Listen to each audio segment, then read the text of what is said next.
collaborative intelligence, which is a term that he's coined himself. He's the founder and CEO of Workplace Collaborations. And also, just a quick show of hands, who here is a founder, co-founder, or CEO? Raise your hand. Have you ever dealt with conflicts at the C-suite level, the co-founder level, or even at the employee level? Keep your hand up. Right? Legit. This is a great talk for you. Please give it up for Bryant Galindo. There you go, man. Man, he jacked my question. Yeah, no. Thank you, guys. Thank you so much for being here today. I like to start all of my talks out with my values, which is my values are authenticity, transparency, empathy, and safety. I envision a world where all business leaders can utilize all 4 of these values for bringing forth their vision of their business, which I think is extremely important when we're talking about disagreements and conflict, not only at the co-founder level, but with employees. Because as we humanize and we look at people as people, you have a greater chance for successful conflict resolution. So enough of talking about it, let's actually walk you through it. We now live in a world where massive collaboration is both possible and essential. But I don't think I have to tell you that, right? I think we're here because collaboration is at the heart of what we all do. We want to create the next big thing. We want to make sure that we're bringing the best and the brightest together in order to do that. But as we all know, conflict can arise. As I always say, conflict is inevitable. It's how you respond to it instead of react to it that makes the world of difference. So I'm a fan of stories. Anyone else? Yeah. So I'm going to give you guys a really good story. And this is a story from a venture-backed startup that I'm going to have to actually remain confidential because we're still in the process of working together. And I have promised them that I wouldn't reveal their name. But this is a story where last year, they hit me up on LinkedIn, their CSO, their chief strategy officer, saying, hey, we ended up finding you on Medium through one of your articles that you wrote. Can you help us? That was it. I was like, there's some assumptions there on my part. I was like, okay, what do you need help with? You know, like, I love that you found me through Medium. That means my marketing efforts are working. Yes. So I ended up actually creating a discovery call with them. I ended up talking to him specifically for what I scheduled half an hour, ended up being around an hour and a half. He started telling me all of these issues with his co-founders and how burnt out he was, saying, I don't know what else to do. We have just gotten a round of investment. We have all of this money, yet we can't even decide what to do with it. Can you help us? And he kept saying that over and over again, almost showing his exasperation to the point where I was like, wow, you must need a lot of help. Great, I'm so willing to help you. Let's do it. But this was the kicker. His other founders didn't even know he was talking to me. And that was a little bell that went off in my head. I was like, okay, if your founders don't even know you're talking to me, I think there's already that problem too. And so I told him, will your founders be willing to even look at a different perspective? And he's like, I think so. I was like, okay, I can work with that. All right. So why don't we all schedule a call all together then and talk about it? And as we started all talking together, I realized that the number one thing that they were actually dealing with was this: rapid growth. The thing that every startup wants. They dream about it, they go after it like it's the gold standard. They want to achieve X, Y, and Z really fast. But most startups by year 3 end up having up to 40% turnover rate of their employees. Why? Because in this of trying to achieve rapid growth, they have actually forgotten to create the structures and the processes that actually leverage their internal employees to motivate them and keep them high performing. And so as I was seeing all of this, I ended up talking to all 4 of them, the CEO, the CTO, the CPO, and the CSO. And as I was talking to them, I was starting to reveal some layers. The CEO and the CPO were actually brothers. The CEO and the CTO had actually had a strained relationship for a while and couldn't communicate. The CEO and the CSO were buddies from like a gym. And the CTO and the CSO were actually friends from when they rode in college. And then the CPO and the CSO for some reason, never actually got along, but actually believed in one another. And so if that confused you, imagine me coming into this situation where they just wanted me to like help them right away and just be like, can you just fix this in a day? And I was like, no, I cannot. Like already revealing what you've revealed, and I haven't even touched the real issues yet, has showed me that in order for me to actually do something with you guys, we're gonna have to have a sustained effort. Because as I tell all of my clients, my job is to make sure that once I leave, you do not call me back. And if that happens, that means I have done a good enough job. And so as I was working with them, I ended up launching a training with them for 5 hours. It was an intense 5 hours where we created some games, and I just came in and I was like, okay, tell me what your values are. Let's see how it actually interacts in a team setting. And as they were doing all of that, I could see how the internal dynamics between all of these different relationships were causing all of these issues to pop up. There was burnout. The CTO had mental health issues that he did not want to reveal, but he revealed to me individually that were creating this internal dynamic between him and himself that would actually be very overly pessimistic. Any idea that was put out, he was like, no, no, no. And then he would feel kind of depressed and be like, well, why isn't no one hearing me? I was like, well, you're kind of shutting everything down, so there's no room for you then. And as that was popping up, that was causing deadlocking to occur. So these people couldn't even talk to one another and were actually coming into a stasis, so that the brothers were kind of a unified front, and then the CSO and the CTO were coming together and banding together, with the CSO trying to mediate, which was causing his own burnout too. Remember, he's the guy that reached out to me. And so as all of those things were coming up, they also were understanding that their investment also gave them a limited runway. They only had about 6 months left. And they were just like, we don't know what to do. We're at our wits' end. And they were just kind of like, I don't know, what should we do? Which obviously resulted in their inability to communicate. Now, some of you guys raised your hands and you guys are founders. I would venture to guess that maybe some of these issues have also popped up for you around money, business vision. How do we go forward with all of this? And I can tell you that this is very common. You're not alone. These are the issues that I come in and mediate and consult with and coach with, because this is what happens specifically with my market, being first-time founders, not knowing how to communicate past them. And so as these were popping up, I also realized that they were bound between the reaction models of conflict. And what I mean by reaction models is that most people have a fight or compete response. They want to make sure that they're getting their position in and they're getting heard and they're the ones that are right at the end of the day. But that doesn't help create integrative agreements. If you're just trying to always get your point across, it's not helping the other side to want to also communicate with you.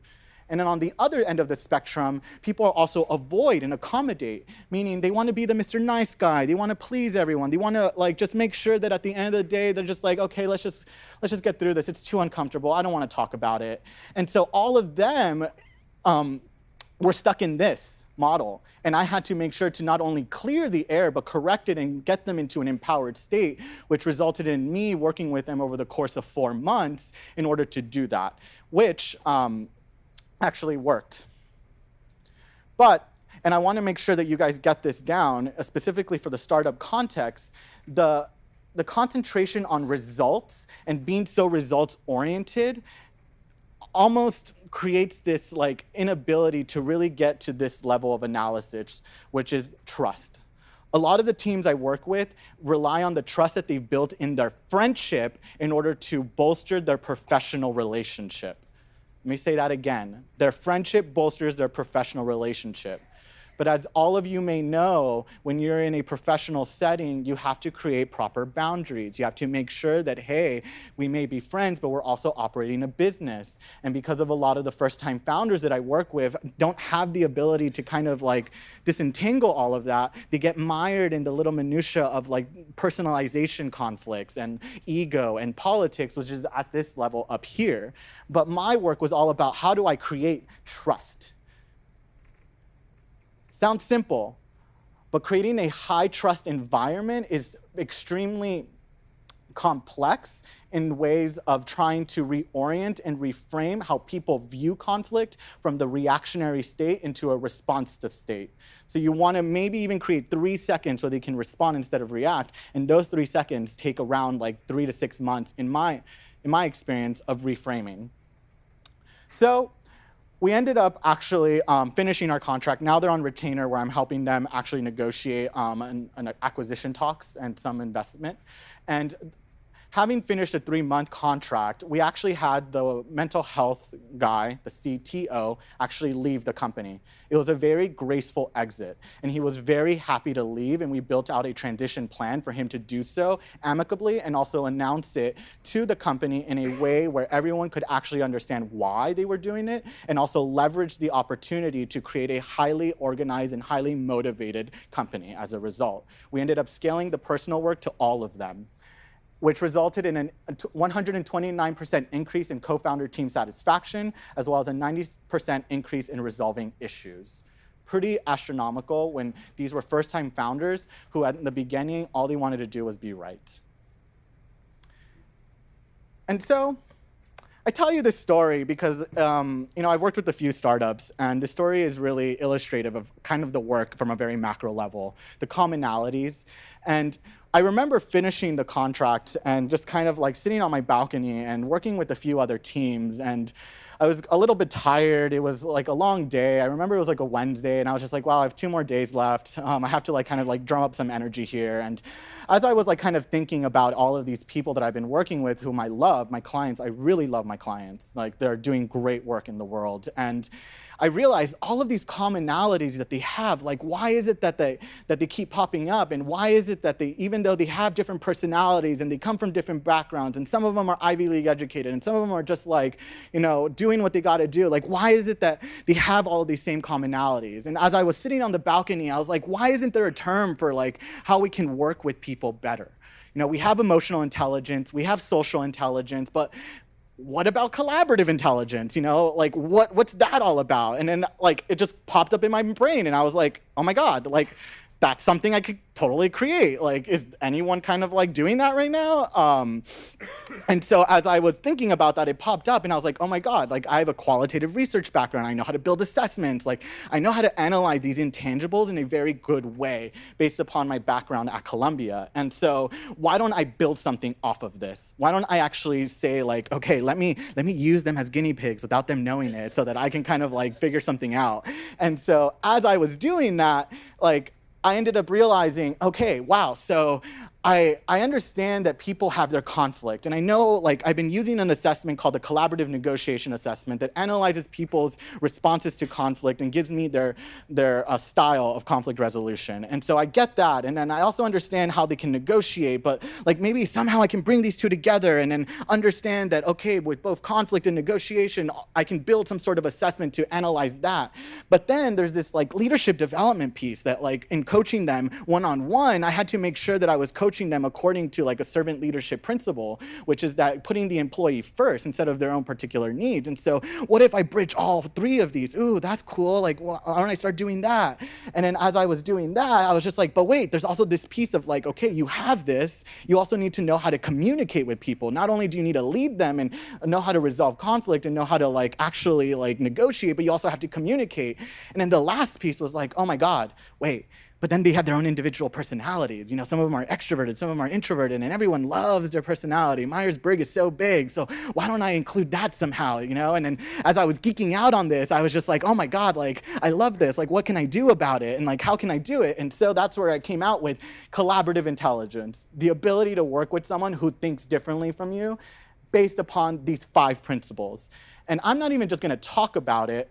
You guys are actually getting an opportunity to actually experience it. So you guys are actually the first people that I'm actually beta launching this with. So you guys to also be my guinea pigs. Yeah. And so if you guys bust out your smartphones right now and go to this link, it's a 5-minute assessment, and you'll get your own personal collaborative style, which showcases what it means to actually be a high performer and how to actually utilize that when you're negotiating / also having conflict resolution and being a leader. So you got a result. I hope you screenshot it. You learn a little bit about yourself, but it's not enough to just know something about yourself. I want you to experience it too. So we're gonna play a small game. It's really easy. I know it's Friday, but hopefully some energy will be drummed up as a result. And the game is very simple. It's a 5-minute game. I'm going to flash 36 words here, and I want you to form a team of 4 with people around you and tell each other what your collaborative style is. You're going to have 1 minute to decide on team strategy, 1 minute to see the words, and 3 minutes to write down as many as possible. The team that wins will each member will get 1 hour of free coaching from me that they can use for either a professional or personal conflict. I will extend it in that way because sometimes, life also has its own conflicts.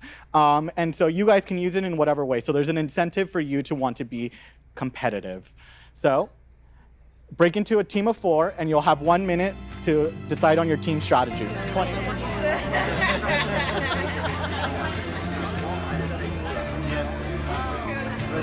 Resolution. I have a question. What if everybody on our team is the same? The problem's back there.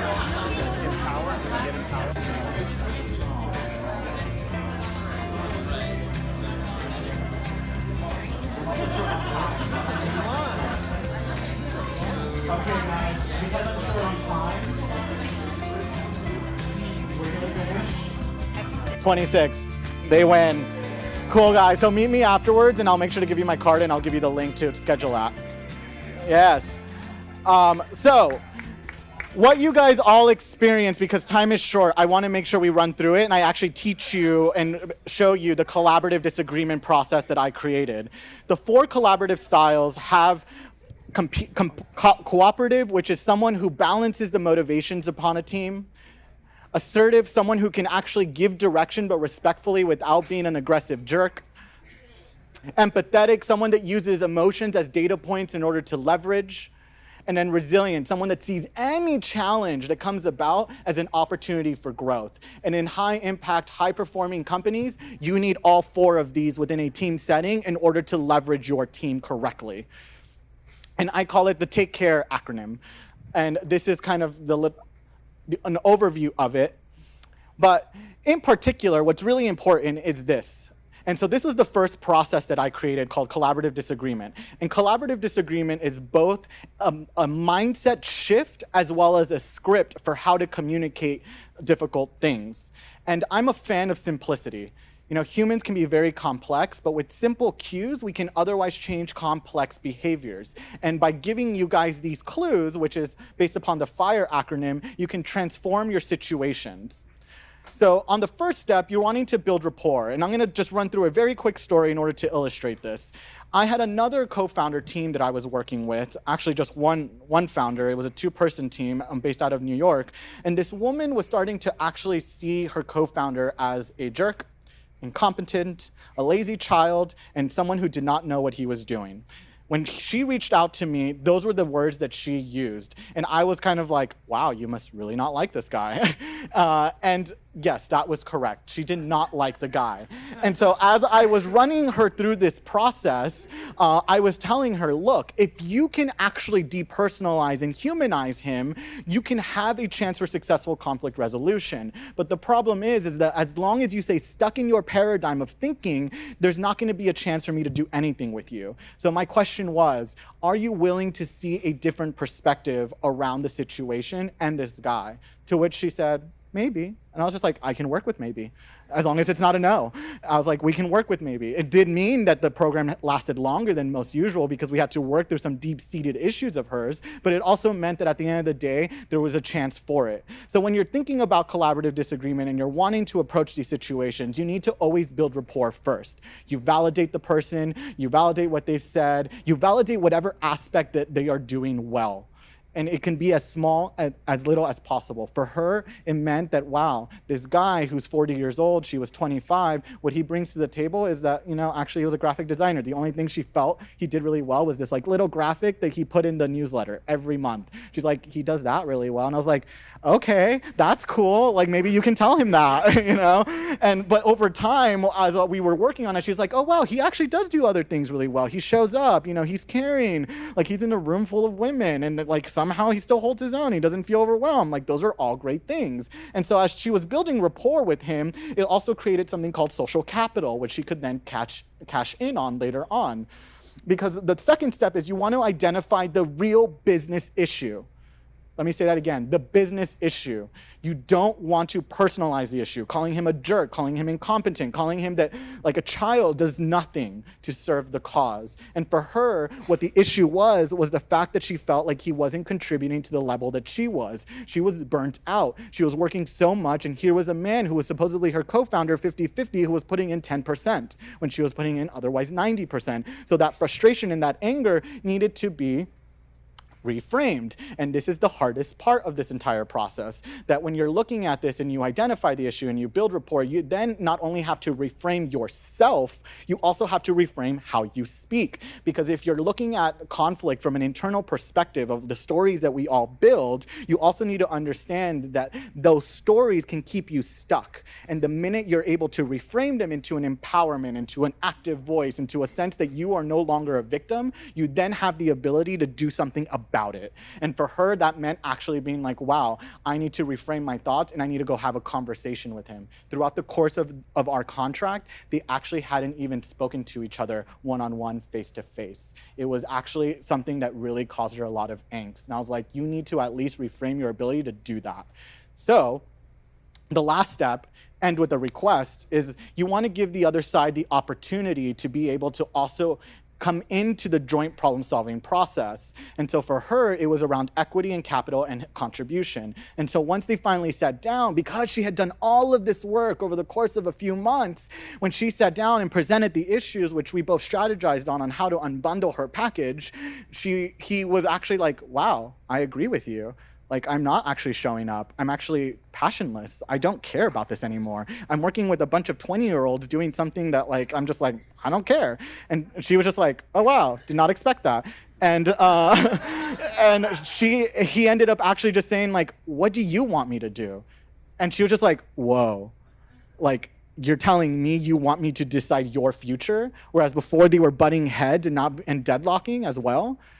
It was astronomical, and she thanked me the next day, and she's like, that was the easiest conversation. I allotted 2 hours for it. It happened in half an hour at a coffee shop, and we hugged afterwards. We hugged Bryant. I was like, oh my God, good for you, you know? And so I tell this story because if you are going to transform situations, and I use the acronym FIRE, which is an element, right? It's an element that can burn mountains, it can burn forests, but it can also heat us on a cold winter day. And so when you're thinking about how to interact in these situations with people and seeing how that is, you want to make sure, how intense do you want to be? Do you want your anger to come out and burn them? Or do you want it to just be like a warm apple pie and just be all nice and fuzzy and get the result that you want? Thank you.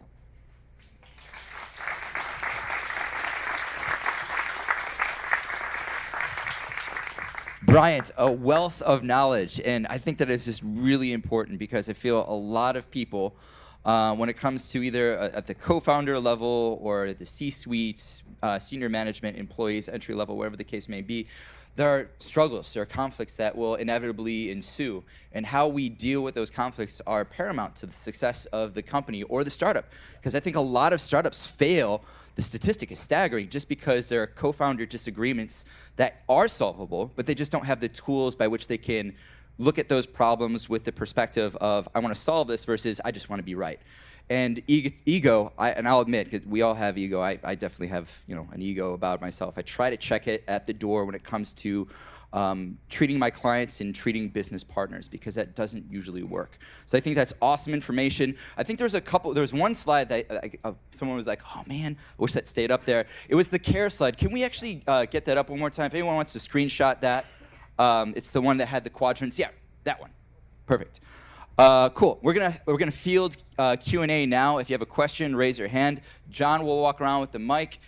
Please save comments and storytelling for offline. I'm sure Bryant will be hanging out with us for a little bit. Also, there is a...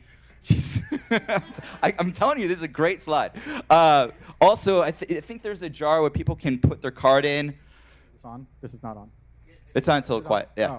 Oh. Yeah, so there's a jar that I'm going to be raffling out. One more coaching. Janice holding it up right there. Yep. put in your business card, and then I will pull one, and then I will make sure that you guys get a free coaching session as well. Awesome. I will also put this presentation on the coffee meetup, and on the last page, there's a resource page. If you are building a co-founder relationship, I'm all about starting out well early. So be proactive. I'm making a bunch of worksheets free for people. So I will put that slide up too so that you can have access to that and be able to start structuring your business relationship in the right way from the beginning. Awesome. Great. Here we go.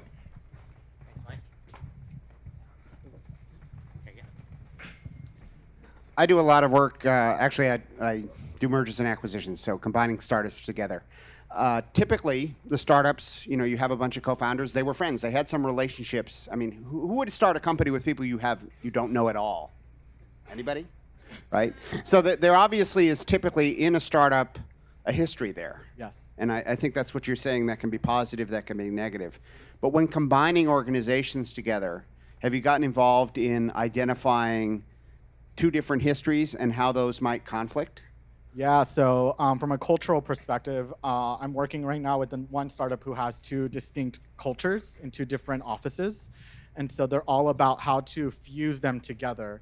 And so I come up from an organizational conflict management background. And so I'm all about leveraging the positives in each and then creating a ritual or exercise or retreat, something to be able to take both of those, fuse them into something new, and then create buy-in for the employees to then also have so that they're also in charge of that new change. Because it doesn't matter if you change it from the top level and there's no buy-in from the employees.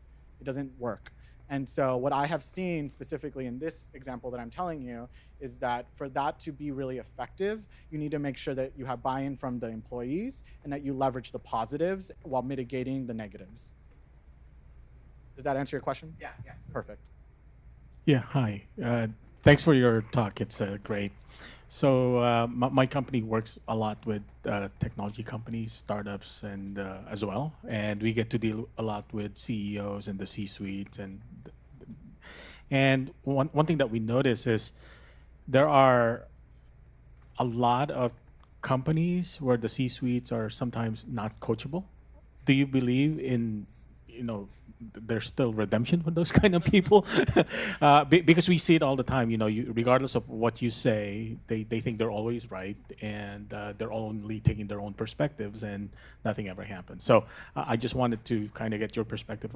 Is there such a thing as coaching a non-coachable CEO? Very good question. I like that.